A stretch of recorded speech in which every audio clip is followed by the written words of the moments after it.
Welcome everyone to episode 20 of the Knockout Season 3. We are wrapping it up. This is the episode where we'll find out just who is in our top 4. So this has been a longer season than it should have been, with delays here and delays there, and my surgery yesterday for my hernia repair. But I wasn't going to miss this deadline even after surgery myself. After all the delays I've had to wait for it, trying to get this thing scheduled. The only way I'd miss the show is if I was in the ground. So gonna have some fun here. I got 2 great guys here arguing 2 great characters.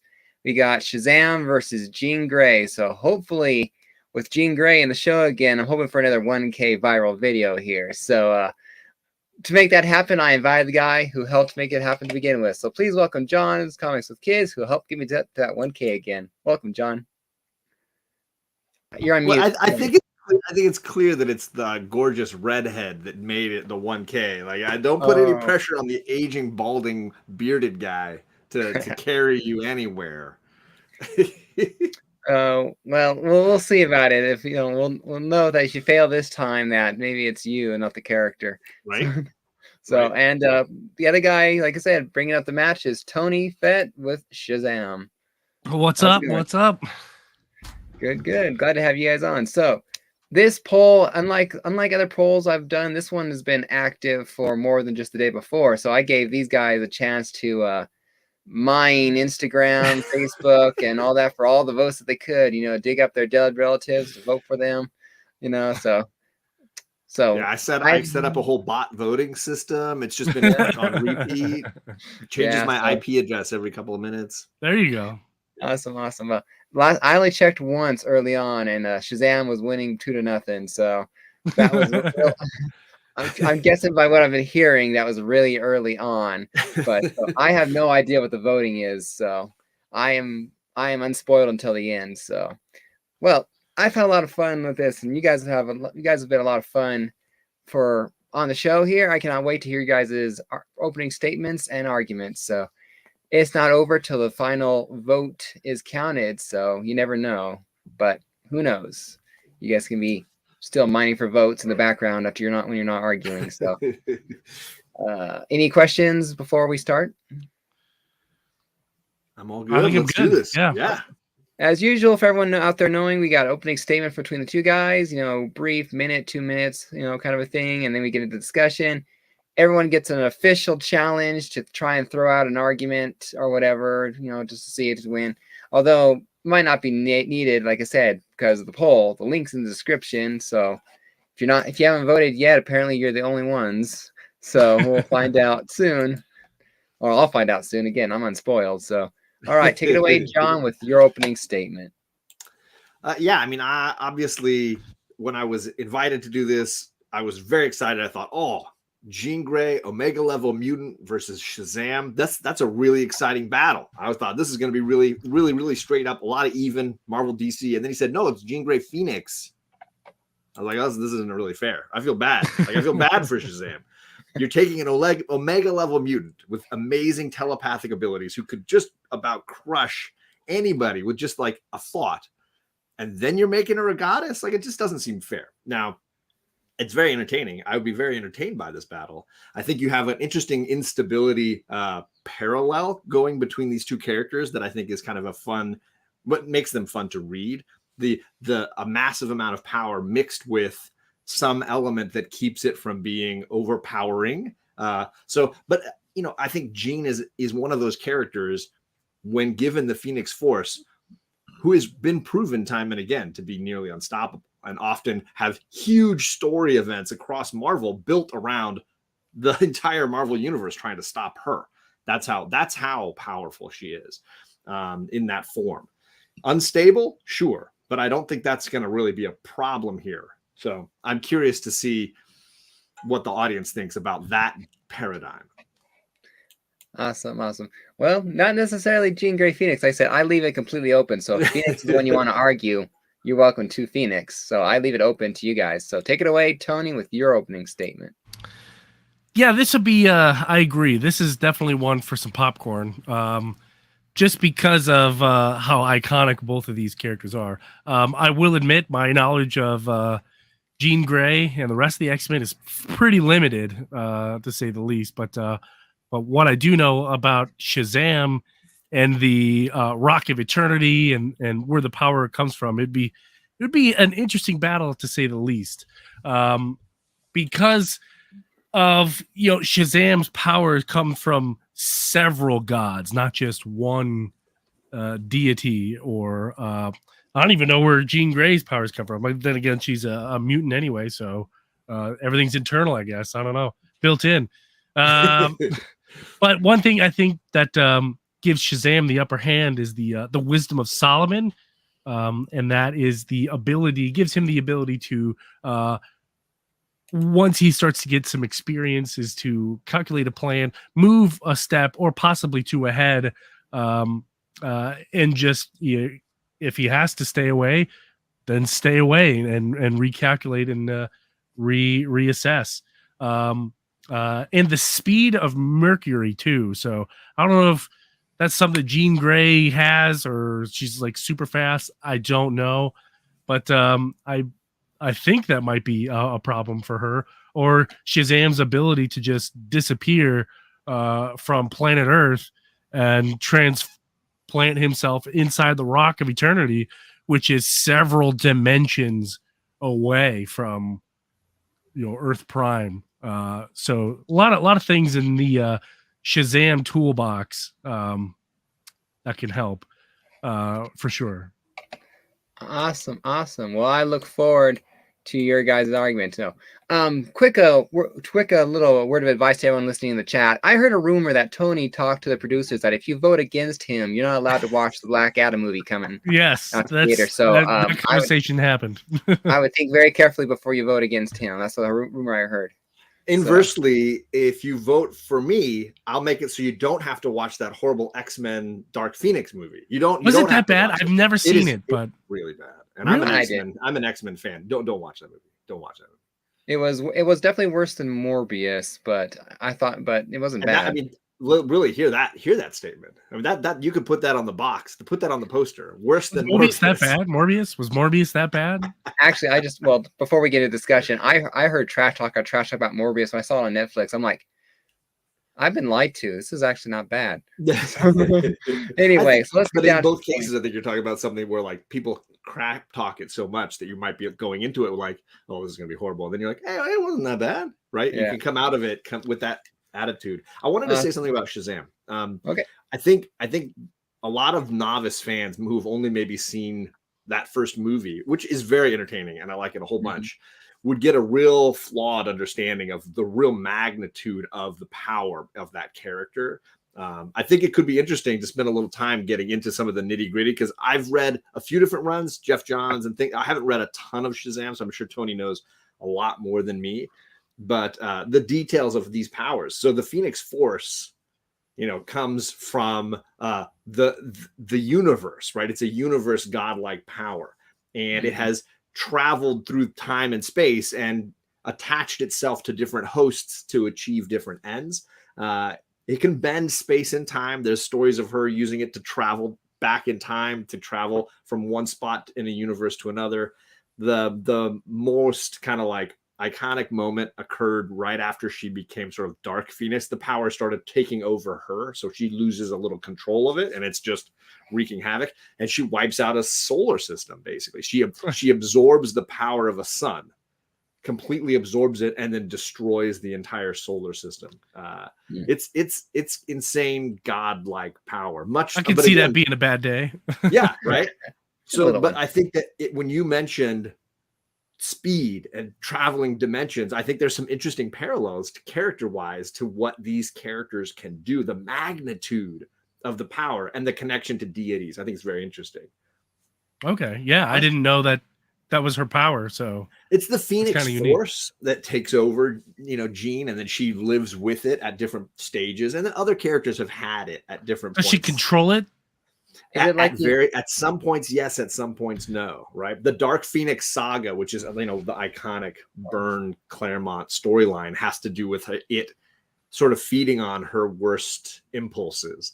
Not to the sense that like she just doesn't know what she's doing, but to this extent where she's willing to where she's less caring about innocent life and more willing to just be a villain. Yeah, I got a question for you, John, just to clarify something. Is the Phoenix Force the same thing as the Enigma Force, the Captain Universe, or are they similar things? Similar, different. Yeah. The Enigma Force seems to be more benevolent. It does not seem to be as malicious, whereas the Phoenix Force is definitely more akin to Galactus, this desire to consume, and is often looking for a host that will allow it the most power, which is why it often attaches to Jean Grey, who is an Omega level mutant, which basically means that her power has no peak. Her ability to be a telepath doesn't have a peak. There's stories where she's connecting to several different characters across space, time, distance, and able to communicate with them all simultaneously without any issues. She's the ultimate Wi-Fi, right? She's a human Wi-Fi. And of course, the ability to control and manipulate as well. And so often they connect.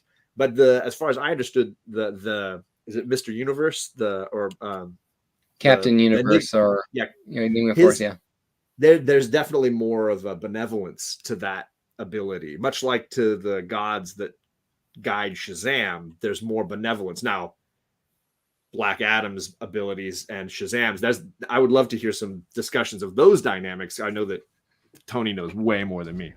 Yeah, shout out to the worst guy on YouTube. Robbie, what's up, buddy? Hope you made it out through the hurricane okay, man. Yeah, definitely. Yeah, definitely. All right, so Tony, tell me a little bit more about you. So we got the wisdom of Solomon, right? Or the speed of Mercury, the wisdom of Solomon, the strength of Hercules. Much like Wonder Woman, right? Based on a lot of great mythology. Yeah, in fact, it's the same kind of pantheon of gods, which is great. And I think, slight tangent here, the Shazam 2 movie has Wonder Woman in it. It's confirmed. To what degree, I don't know.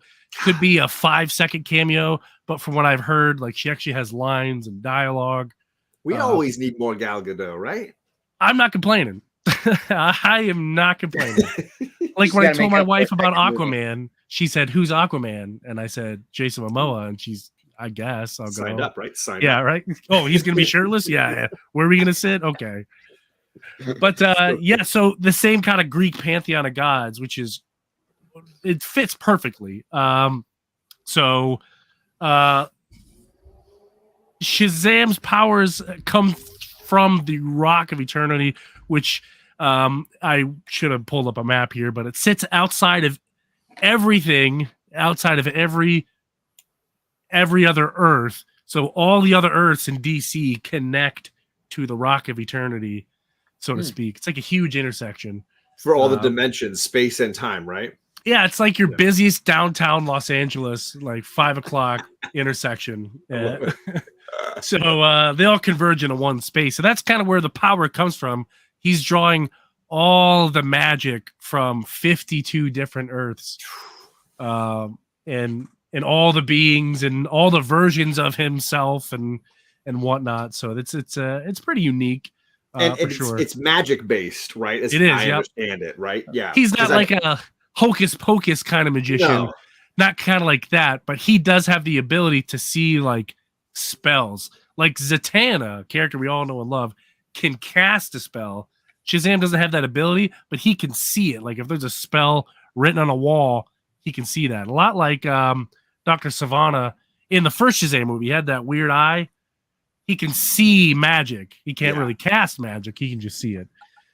Because I know that, like, I loved Justice League Dark, and I always felt like Shazam fit that mold. Just like Wonder Woman was a cool addition to Justice League Dark, I think Shazam was is like in that world for me.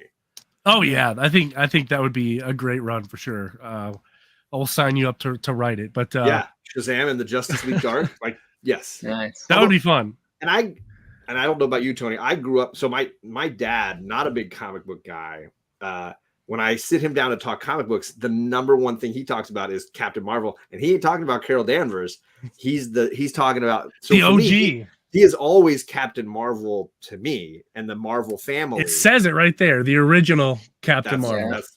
So for me, like he's always been Captain Marvel, and I was always sad that like they weren't able to at least like figure out a way to make that work. But yeah, like that whole Captain Marvel universe is OG, man, OG. Yeah, in fact, it predates Superman. Well, kind of. It depends on when we're splitting hairs, but that's a whole nother tangent to go down. But I mean, someone that can go toe to toe with Superman and live to tell the tale, which is and beat that's him. a rare breed right there. Yeah. In fact, Superman said that there are 3 people on planet Earth that he does not ever want to fight, including Shazam is one of them. Of course, one is Batman. Yeah, that's Batman and Martian Manhunter were the other 2. Does he have prep time? Yeah, prep time. Like, no. Speaking of Superman, so ridiculous. Speaking of Superman, so is Shazam's powers? He's like not magic himself, but they're kind of magical based, right? Yeah, that's a good way to put it. Magic based. So like Shazam, like Superman, how is Jean Grey against magic? I know there's mutants that have like magic powers themselves, where they're actual. Yeah, that's a good question. I don't think I ever called like an X-Men or how does Marvel work with magic with like Doctor Strange? I was gonna say, yeah, Marvel and magic are it's an interesting thing. In the X universe, usually you get the Excalibur group where there's some magic. There's a realm within the X universe that often draws magic, and it's all connected to the mythology of like Merlin and the Round Table, right? And so you have the Excalibur sword and the Knights of the Round Table, and there's some villainous characters in and around that story. And then of course in the Marvel proper universe, yeah, the Sorcerer Supreme and some of that. I think DC has done I would say a better job in the comics, at least, of showing characters who have flaws or successes against magic or difficulties with magic. I think they've highlighted how certain characters, Superman or what have you, facing against magic are instantly at a disadvantage. It's never really been defined as easily in the Marvel universe. Jean, I will say again and again, Jean is the most powerful character in the mutant world, and then throwing the Phoenix Force abilities on top of that makes her one of the most powerful characters in Marvel. Facing, defeats Galactus, and there's so many world-ending events built around her and the whole Marvel universe trying to shut her down. I've never seen her have to deal with Thanos and the Infinity Gauntlet. That would be an interesting discussion of him versus, because she never had the Phoenix Force at the same time that he had the gems, so there was never any discussion of that. Can you imagine the MCU if they had all their characters before they started? How different it would be, right? If they knew where they were going to go with some of it. Yeah, and they had all their ducks. You know what I mean? They all came home, and they could use everything.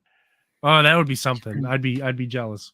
Yeah, I think it would be an interesting like reboot theory, just to take it back to zero and know what these characters are and could do, and then just run wild.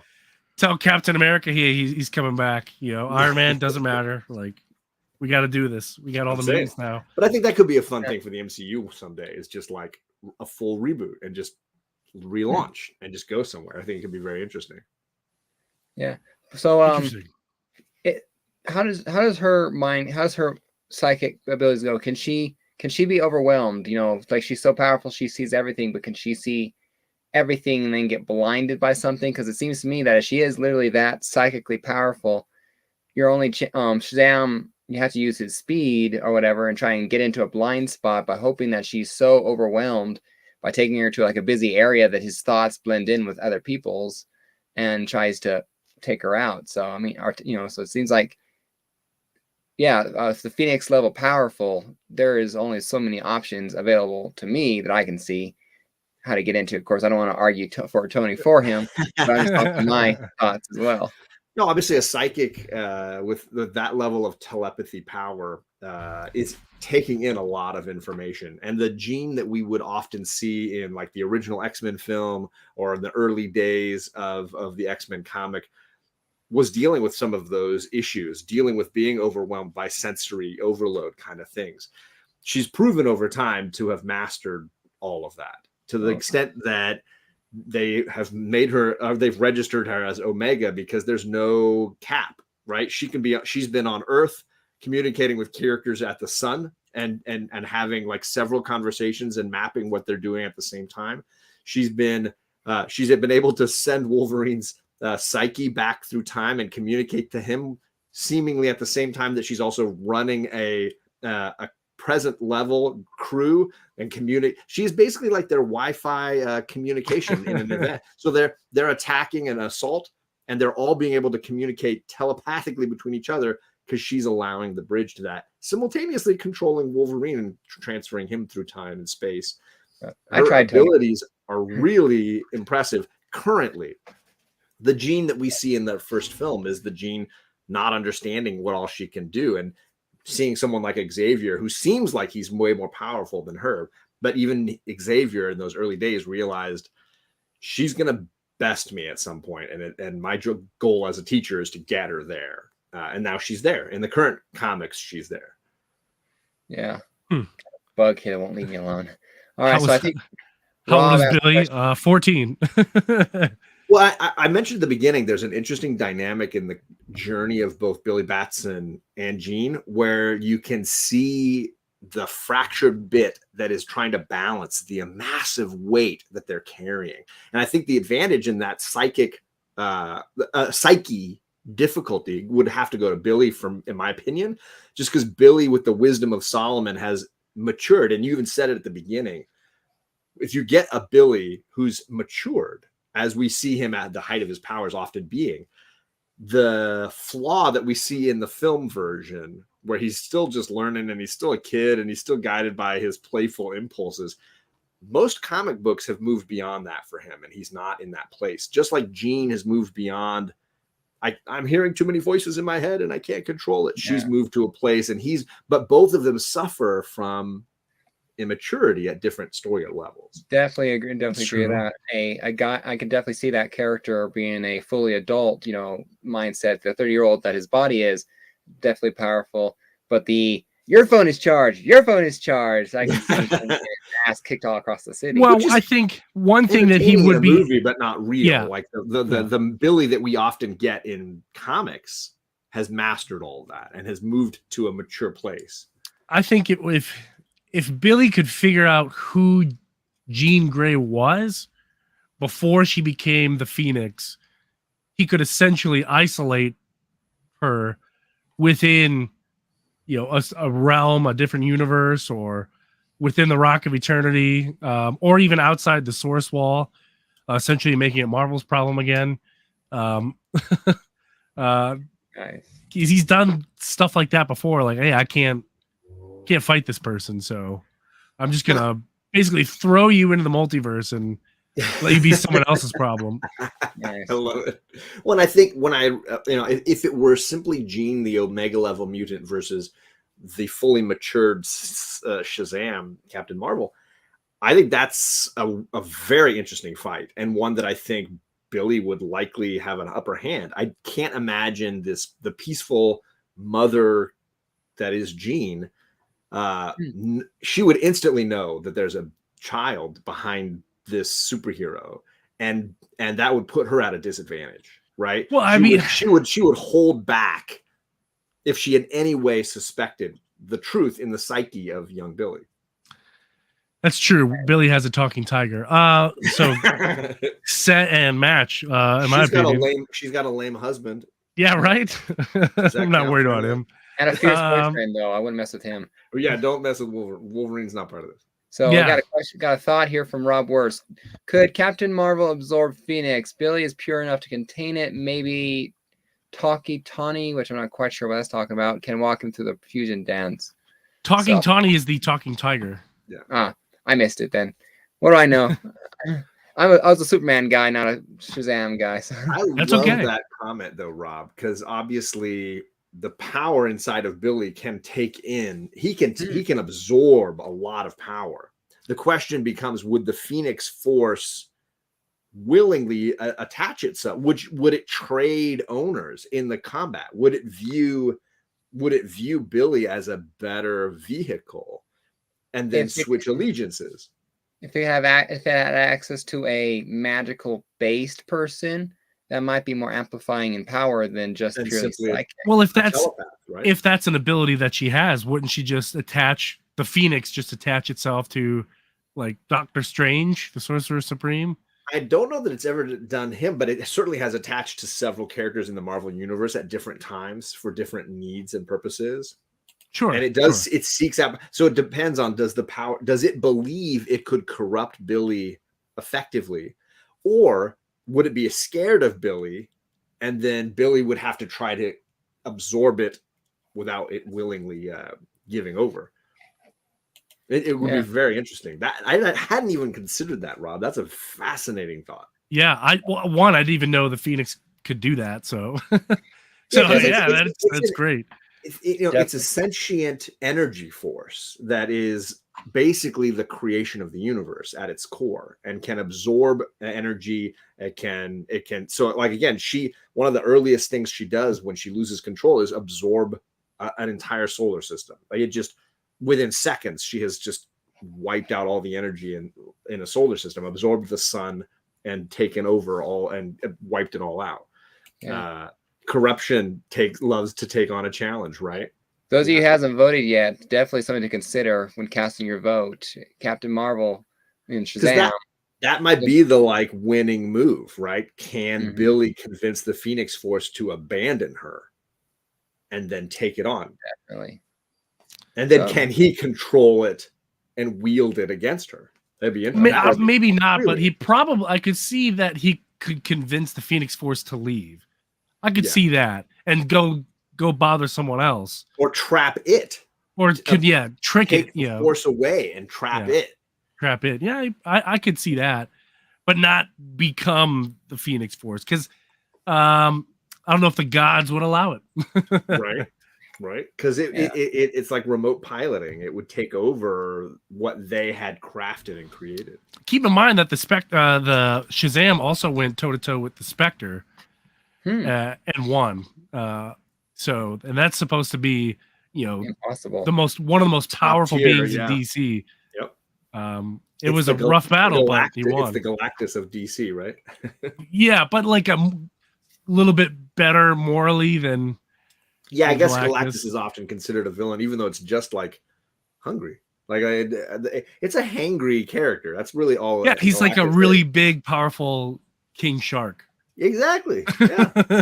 I think he gets a lot of hate, but for just being hungry. Like, he eats planets. It's his diet. Like get off of him. Yeah. So we got some very good ideas going through. A possibility of an absorption. Can she match up magic? So this is not quite as one-sided as we were initially led to believe. This is a pretty even fight. Even with it seems like the Phoenix instead of Jean Grey herself.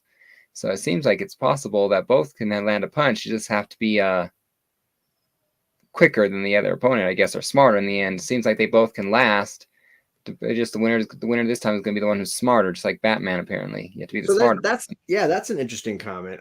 Tony, when it comes to Shazam's mental state, like if it were straight Omega level telepath versus Shazam, what do you feel like are some of his defenses against a top tier mental attack? I don't know, because DC doesn't really have a whole lot of mental characters like Jean Grey. Yeah, the Martian Manhunter is one of the best telepaths in DC. But I can't think of a time where he's ever needed to or even tried to take on Shazam or control his mind. He's done it to Billy, like little kid Billy. Yeah. Plenty times, but not Shazam. But that's a good point. I never really thought of that. So maybe it wouldn't work. I don't know. Yeah, I know that in the Marvel universe, telepaths seem to run rampant, but I know in the DC universe it seems to be Martian Manhunter and then like three or four little guys. Yeah. Yeah. Martian Manhunter, by the way, in my opinion, is still one of the most underrated bosses in the DC universe. The guy can do everything. Literally everything. Literally everything. You've already voted, JP. Get out of here. JP wanted to vote. I want to vote for Phoenix, but I can't vote for John. So I get that a lot. Well, interesting. Definitely a lot of fun. So yeah, this is definitely a very fight. So do we have any further points? Because like I said, I'm still recovering from my hernia surgery yesterday and all that. Whose first appearance is worth more? Oh, yeah.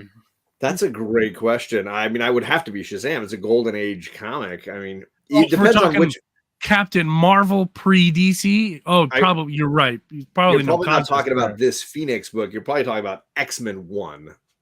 Did she first appear in X-Men 1? Jean first appeared in X-Men #1, the original issue. $5,000-$6,000 book and a 0.1. Yeah. Or 1.0. Oh yeah, then it would definitely be Captain Marvel pre-DC by far. But again, a more interesting one might be the first appearance of Phoenix versus the first Silver Age Shazam. Yeah. How much is the first appearance of? Is that it behind you? This one right here. Ooh. Yeah. How much is that run for? That I honestly got this in a trade. It's one of the only times I've traded for a book. But I adore this book. And that's a great DC Silver cover. This is very affordable, and I'm surprised it is. Stupid cheap, that book. Yeah. X-Men 101. I got cover price coming up here, so let's see. That's what I use. X-Men number 101. First appearance of Phoenix. Let's see, 9.8. Now's the time to buy those DC Silver Age books. I've been buying so many DC villains lately. I got a great Sinestro. Oh, Sinestro. I got my Two-Face over here. 9.8 of X-Men 101. Right now. 9.8 and X-Men 1.1 is a fair market value of $7,483. Last sale of $8,100 and 9/10/22. So that's for that book. Jeez, this one in a 9.8. Okay. Yeah. So what's your number again, Tony? Or what's your book?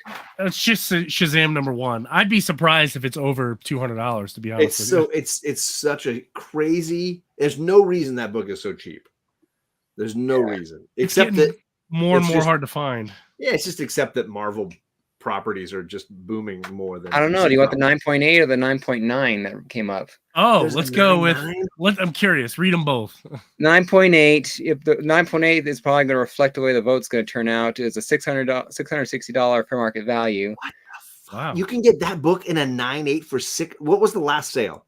$660 for 8/8/22. I'm totally gonna buy one of those. I'm gonna get a 9.8 of that book, and I'm just doing it. The fair market value. Fair market value. Countdown. Today is October 13th. How long it takes John to get a 9.8 of that book? Because it's gonna happen now. Put that time on the clock. Holy crap! What's the 9.9 worth? It was the last sale on June 23rd, 2018. So it's a few years old. Sure. But at 9.9 fair market value, last sold at $9,500. Now, see that sounds good for especially finding a 9.9 alone in 2018. Yes. Why do they even do that? If it's a 9.9, just make it a 10, bro. Like what is it that's stopping it from being a 10? My day was in bad. They don't have 9.7s, right? They don't have 9.7s. Yeah. Why is there a 9.9? What's the difference between a 9.6 and a 9.8? What you doing? Bad day, apparently. Yeah. I have another one of these, a second copy that I'm fairly confident is close to a 9.6. Yeah. So, Rob's saying I just got a first Nebula and getting a FF annual #2 next Friday. Buying opportunities in a down market. Yeah, I got an FF2, I believe, in a 2.0 or something like that condition years ago or whatever. So it's missing I think it's missing a piece or missing a page. So it's low grade, but that book is still up there. Yeah, let's let the market crash so we can all get the keys that we couldn't afford. And then we're like, okay, now you can go back up. Do you think that book is so cheap because there are so many Golden Age appearances? There are just so many copies. It's like the quantity of Golden Age Shazam or Captain Marvel books is so massive. That could be. That makes sense to me. Maybe people are like the Silver Age appearance is kind of like, yeah, there was a break, there was a gap, but like there's just so many. Yeah, maybe they're just thinking that his real. Maybe he's just thinking, his real history's in the Golden Age, so who cares about the Silver? My dad would say that the Golden Age is the best stuff. The Captain Marvel family, the Shazam family, or whatever. I have one Golden Age book because I wanted a Superman title in the Golden Age. So I have one Golden Age book, But otherwise, everything I care about is started with Spider-Man and moves on. Did you go with an Action Comics or a Superman? Well, because I think I went Action Comics because I decided Action Comics came out before Superman did, so I chose Action Comics. That's a wise choice, I think. So you want to talk about someone that has a cool Golden Age Superman comic? Mr. Rob Worst in the chat has the holiest of holy grails signed by the holiest of holy comic book people in his collection. I believe it's Action Comics number 7. Signed, I think it's by Joe Shuster or Jerry Siegel, one of those two, like the OGs. Yeah, Rob will correct me. Every time I see it, I'm just like, bro, I'll give you everything I own just so I can hold that book for a minute. Take my kids, take my wife, take all of it. Yeah, whatever you need, man. Whatever you need. Number seven, get back on the channel when you're talking about number 1. I think he's the only one that I know of that has that signature on that old of a book. Yeah, Superman number 7, Joe Shuster. Yep. First Perry White. Perry White. That's insane. That is insane. I won't spoil how he got it. So if you're curious, I'm sure Rob will tell you a story. He's told it to me a couple of times, and I'm still just blown away every time I hear it. As long as it doesn't involve a body in a gutter, I'm sure we're good. It might. It's Rob. It might. It's Miami. Yeah, and he didn't pay a dime for it. I told you, body in a gutter. I don't want to know about it, Rob. Come on. Talk about winning the lottery. He won the comic book lottery before there even was one. Awesome. Lucky Rob. Do we have any further points we want to make before we move into closing arguments? And so we can see how bad that Tony seems to thinks he lost to John. Do you think it's possible either of these characters could face off without others joining? I feel like the Shazam family would not allow something like this, much like the mutants wouldn't just let her. Yeah, they're pretty tight, the Shazam family. Like if you had superpowers and your kids and your wife, they all had superpowers, and one of your kids got into a superhero fight, you think for a second that you wouldn't jump in there and start throwing fists? Like, of course you would. Point. Both of them are extremely family, X-Men or the mutants, because it's the mutants against the world. So it's when Jean ultimately died with the Phoenix Force, that the end of the Dark Phoenix saga involved the entire team standing up with her and saying, if she's going down, we're all going down, and willing to basically like die for her. And I can't imagine the Shazam family doing any less. Nice. I think that would be an interesting battle as well. The Shazam family versus like an X-Men team. I think I would be down for that. A comic book. I mean, I love the X-Men New Teen Titans. So I mean, and then you got the family aspect of the Shazam family. So He's gonna pull it out. Look at the dude is freaking ready. You talking about this one? Dude, I love that wraparound cover with Darkseid's head on the back. Yes. Dome. Look at that book, man. I don't see. What is that? Look at that beauty. That is a beauty. Right. I love the CBCS cases, bro. Nice. They really make your book pop. I just got one. Where the hell did I put it? Oh yeah, now that you bring it up, I don't see either team or either person standing alone in the end, unless you have Jean Grey and Shazam going, all right, I want to see who is the stronger person. So we're gonna go to this location. It's just going to be the two of us fighting as in a free-range fight. And if you do that, then you're talking rules and all that. Yes. We're not going to kill each other. It's more like the Beyonder has created Battle World, right? So if you do that, you're going to get a completely new set of what wins the battle. So yeah, it all comes down to how you want to shape. I just snagged this beauty from my LCS because they had sent a bunch of Donny Cates books off that had been signed. But these new cases from CBCS are really nice. Yeah, super slim. I love but sturdy at the same time. Oh yeah. They're what's up for sure. So. I gotta send some books in to get reslabbed. I'm so impressed with the cases. So here's a question. You mentioned the Schuster signature, and it made me think of I have a Kirby signature, but I don't know if it's his wife or not. So those that don't know, if you get a book that's a Kirby signature and it's unslabbed, unverified, like most Kirby signatures would have to be. Towards the end of his life, when he was still alive, his wife was signing a ton of stuff for him. And I've looked at it. I've looked at signatures that she did that were proven that she did this one versus I almost wanted to send it in just to see what would happen. But for me, I'm like, even if it was just signed by her, he was still alive. She was signed. For me, it's like it's a Dark Side key. It's one of the early Dark Side appearances. Well, with CBCS, I mean, there's really no way you lose, because if they can verify that it was Jack Kirby, great, you have a verified Jack Kirby. If they can't verify it was him, you get your money back. They reimburse you for the submission. I think you're out the shipping, but Whatever sweet. I'm sure there's some money. Yep, Yeah, they send it back. Like Southern, I sent my book off to Southern to get signed at by Conway at Dragon Con when he canceled the con I was going to go to. So I got my verified signature of Conway for ASM 129 here. So finally I got it back. It cost me a grade from 4.5 to a 4.5 to a 4, but that just could be also CBCS being a tougher grader than they're CBC. tougher graders. Yeah, for sure. But 4.0, it looks like I like my round number compared to that 4.5. So that one grade, is worth it to have Conway signing it. It was the payment for the book. So I was like, that era, Jerry Conway, Spider ASM. I'm a big fan of 120 through 129 of ASM. Mm-hmm. It's kind of like the FF Kirby run where they were getting like Black Panther and Humans. It's like Galactus, Silver Surfer. For me, that is just such a great era. And Rob Wurst, that might be the greatest comment for anybody that knows psychology. Schrodinger's Kirby, like, is it a Kirby signature? Until you actually get it verified, it's still a Kirby. It could be and could not be simultaneously. It's a great comment. All right, so let's wrap up our final arguments here. And then everyone get your votes in, and then we will go live to see just how bad one person won and one person lost. So take it away, Tony, with your closing statement. A vote for Shazam is a vote for peace and tranquility. America. Yes, red, white, and blue. Honestly, this really would be a tough battle. I could see people really struggling about which one would win.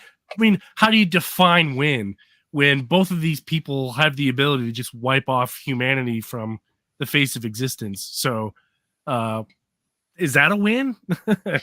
Because everybody's dead. So I guess.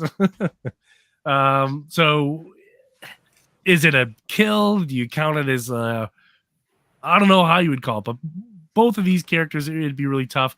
I personally think the ability or the W, or at least the tie, would be in Shazam's favor, only because of the pantheon of gods behind him. And there is no, like, I'm going to use Thor as an example because it's the only thing I can think of that kind of works. Like, Thor is worthy, and there's times where he's not worthy. And in Shazam's universe, you're Shazam or you're Black Adam. Like, you keep your powers. Your morality doesn't matter.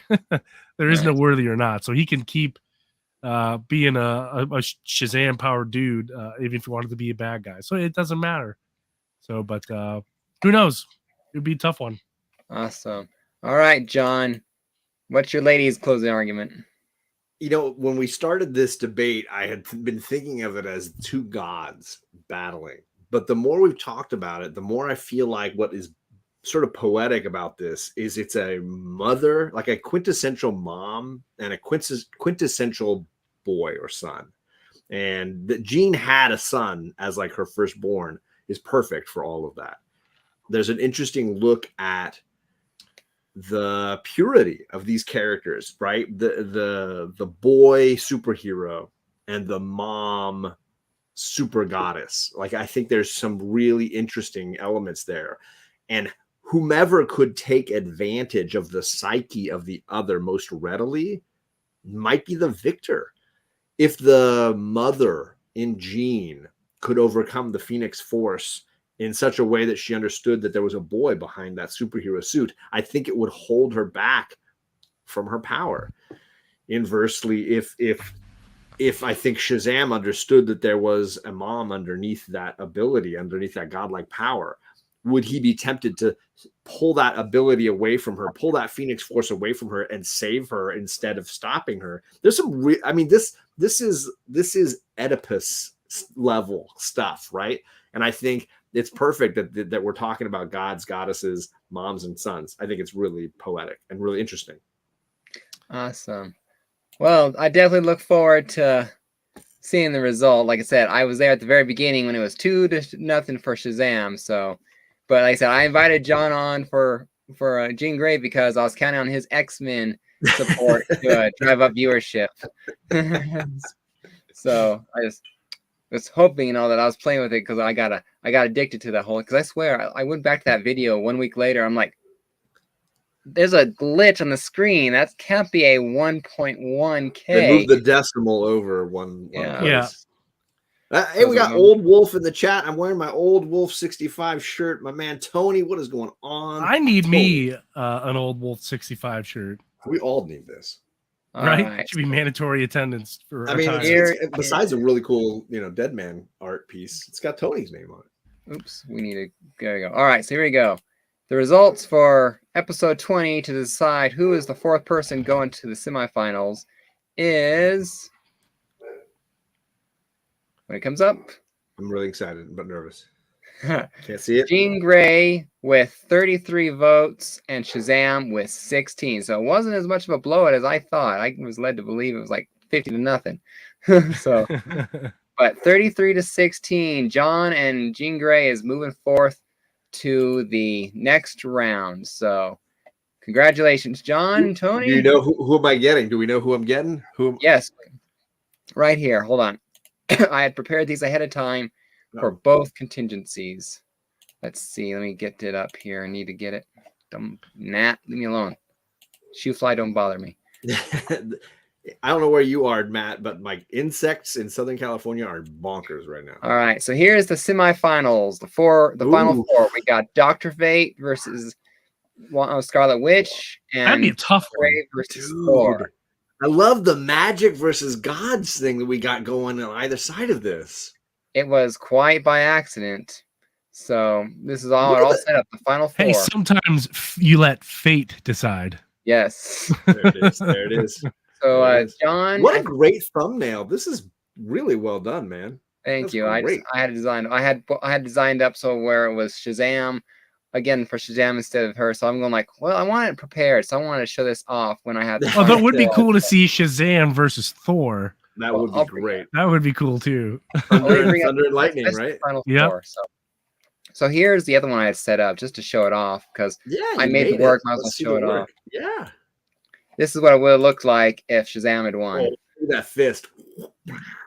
So it works out well. Question for you both, as we're winding things down here. So the Black Adam movie comes out next week. Dr. Fate is played by Pierce Brosnan, 007. Mm-hmm. There's a huge bet going on in Hollywood about whether or not there's a line in the movie that someone says, "Who are you?" And he says the name's Fate, Dr. Fate.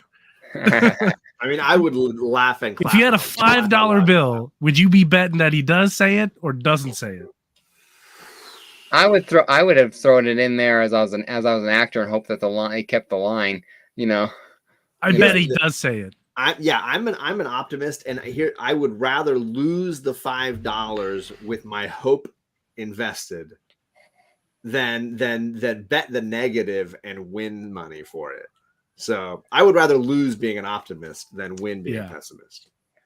Yeah. So I mean, why not? Bet for the most. It'd be fun just to see it. Yeah, with like Fate, Dr. Fate. Like people are betting like absurd amount of money on this movie. Here's the funny thing for me though. Like when they announced the early stuff for this movie, I was so disinterested in The Rock and as Black Adam. But the second that I heard that it was Dr. Fate played by Pierce Brosnan, that's what I'm paying my money to see. Sold.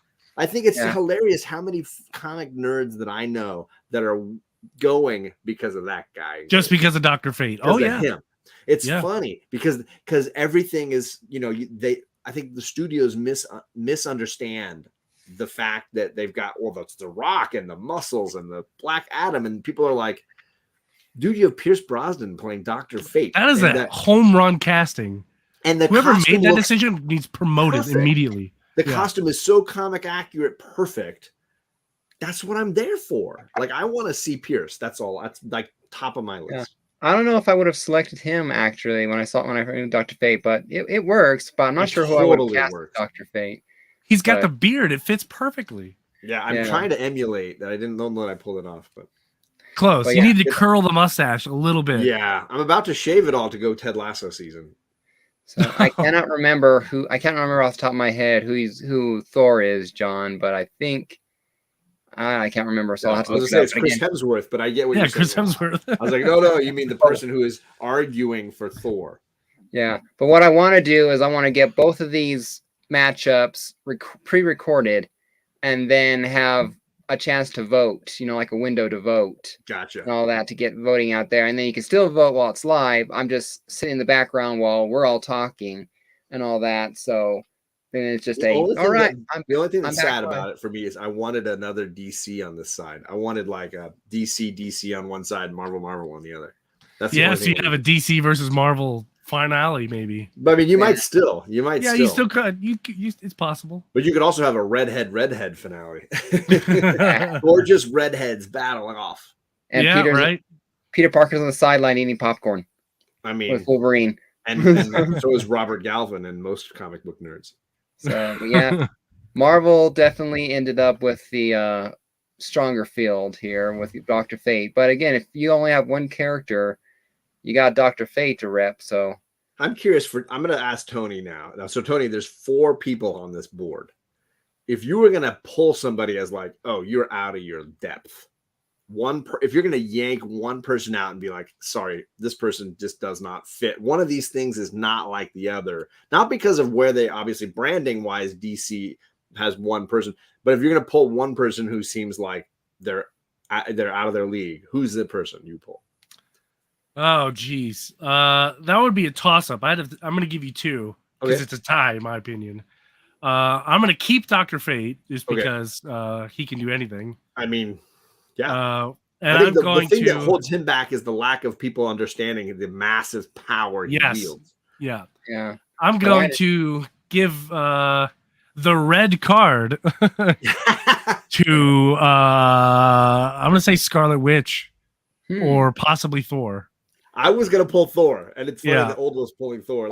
Thor, and I would look at that too. I'm thinking Scarlet. I'm thinking of Scarlet Witch. With the No More Mutants, or her in the Wanda Vision and the Multiverse of Madness. Yeah. Scarlet Witch seems more and more powerful. Dr. Fate, I don't have a full understanding of Dr. Fate. I know, it's like he's the big guy in the gym I don't pick a fight with. I know that's Dr. Fate, and I know the power of Jean Grey and from Phoenix having listened to John a lot here and talking about it and knowing in general. Well, keep in mind, Thor can be depowered. I mean, he can just be not worthy anymore, and then now he's just a dude. Yep. So yeah, that's what Thanos did to him, right? Just took the hammer away, and the guy basically almost suffocated in outer space. Yeah, but I would select Thor as the first out. Yeah, definitely. I'm excited to kind of see how this plays out. This is exciting. Whoever's playing Thor next time, this is going to be really sad. Everyone in the chat said they lose. Up your game. Time to bring your A game. Let's see. Who did I have for Thor? I personally think Billy has a better shot than Thor. I don't know. I think I had to replace the person who argued for Thor. So again, I'll have to look back on the last argument there. But yeah, but definitely there. So I had a couple of different schedule shifts for people. John's taking over for Jean Grey here since I had a hard enough time scheduling that person. This whole show was delayed like a month and a half, 2 months because it was just tough to nail down. The last guy was supposed to be arguing him. I know how that stuff goes. The Comicgories is one of the most difficult games to like constantly keep on top of. So keeping people, I get it, man. It's not easy. That very first time that very first time that I did the battle royale with Thor, where you won with Superman, that was like a fresh challenge from hell in itself. I'm going like, oh, I know John goes through. So it's one last person I had to deal with 4 people trying to get them all on the same page. The first time I was on your show, I think I argued the Justice League and against the Avengers, and I was like, the Justice League would smoke the Avengers. There's not even especially when you give me Martian Manhunter, Jon Stewart, and Superman and Batman and Wonder Woman. get out of here with your Avengers, man. Get out of here. I'm not even. I mean, most of my collection's Marvel, but I can recognize power straight up.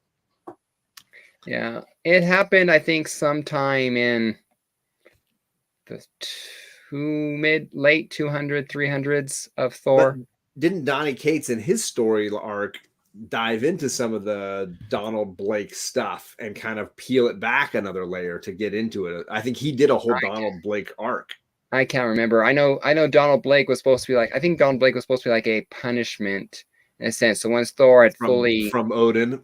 Once Thor had fully made up through his punishment, he became Thor, and so Thor full time was no longer Donald Blake or whatever. So that's what I think anyway. Again, all my energy is pretty much in Spider-Man, and don't I know it? I try to catch everything else up. So, so all right. So thank you guys for joining me, John. I will be in touch with you to try and schedule the semifinal, because again, I want to schedule the semifinal matchups.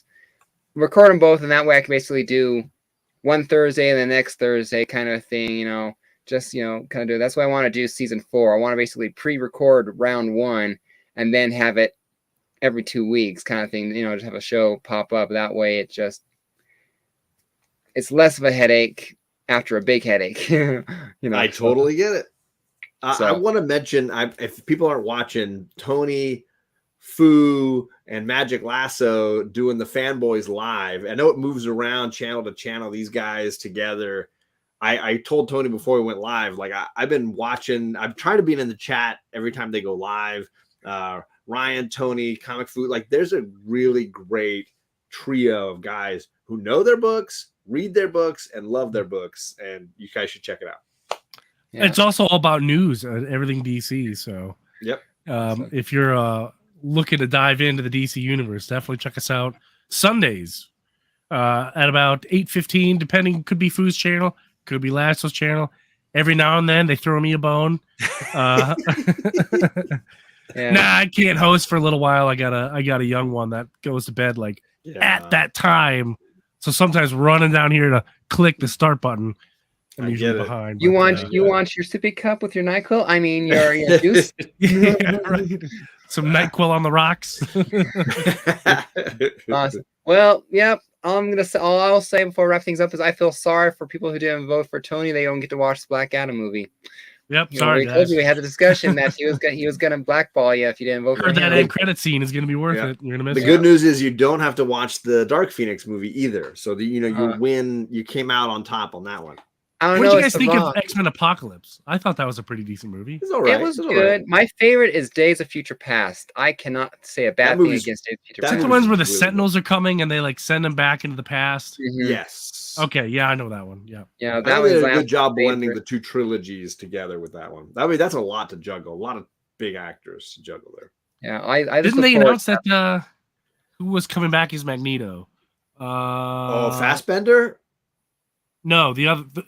The Gandalf. Ian yeah, Kellen. Him. yeah, he's coming back as Magneto. I mean, both of those guys are phenomenal actors, and they're bringing back Wolverine. Home runs. Yeah.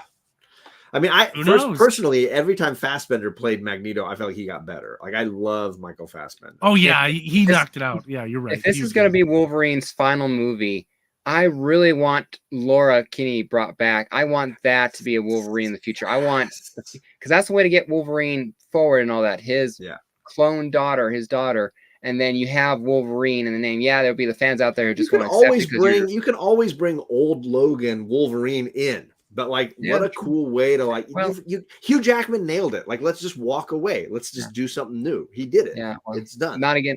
It has to be a certain time period then, because as far as I know, if they're sticking true it, he died in Logan, and they have he's. But he hasn't died chronologically in our time. He hasn't died for a handful of years. He's still good. He's still alive. Yeah. So that's the whole thing. He's just there. Old. Although I disagreed about the whole his healing factor. I don't think it's gonna be. I don't think his healing could be worn down by simple matter of metal poisoning. I don't buy that. But they did it in the Old Man Logan comic series. Mark Millar's. I still don't buy it. If his mutant power is healing, it doesn't wear down the same way as ours. Right. Unless mutant. So you're still on the Hulk could eat him.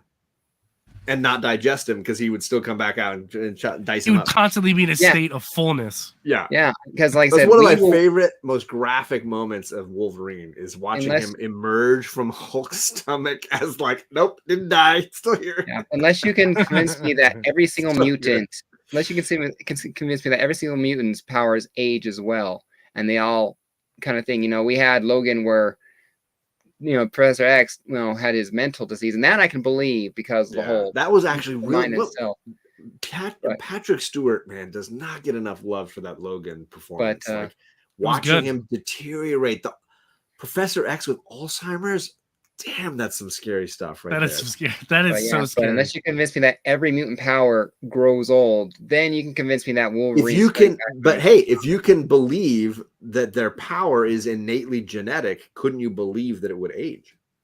in a sense, but I still believe that their power is infinite, like it says. I almost feel Otherwise, like that's the you know, beauty and tragedy of it. yeah, because I don't view their powers like a gas tank. I view their powers like it's just they have them. They're awake and now it's switch turned on. See, I view it like vision, like like your eyesight, like it would Mhm. just age, like it would. Some of these things would age, and that's kind of the interesting, because it comes on at puberty, right? Mutant ability lies dormant and then is born at puberty. Wouldn't it invariably be like something like eyesight? Yeah, it'd be degenerative over time. Yeah, Plus, for definitely. Cyclops, that can't be good for your eyes. Fuck that guy. can't be good for your eyes. He got hosed, Look into man. my That guy eyes, got honey. hosed. I win the Yeah, fight. yeah, right. You're dead. Yeah. That would suck. I always thought a good story though, good storyline for DC to explore. They did Old Lady Harley for some stupid reason, Yeah, I but don't know. Old Man Shazam, he's really, you know, he's like 80, 90, but I mean, when he says Shazam, he's like 20-year-old Shazam again. All his family's dead. They don't love want to be this. old anymore. So he's in his mind, he's like, do I want to die because I'm the last Yeah. one? You know what I mean? Or do I want to just be Shazam forever? Yeah. I don't want to. I know we've derailed. Yeah, He's trying to shut his show down, but I'm going to derail it one last time. Tony, if you haven't read Black Hammer, one of the beauties of Black Hammer is they have a character called Golden Gale, which is a Shazam metaphor or analogy. A young lady who can turn into a superhero, but Golden Gale is like a young girl superhero. The beauty of the way they do it in the comics is she becomes an octogenarian, and as an old woman, she still looks like she's 12 when she becomes a superhero. And so at some point there's like, oh, we're the same age, and then it's like, no, we're not the same age. And now it's like I have the wisdom of an 80-year-old in the body of a 12-year-old with the power of a god. And it's an interesting storyline where eventually she gets trapped in the 12-year-old body.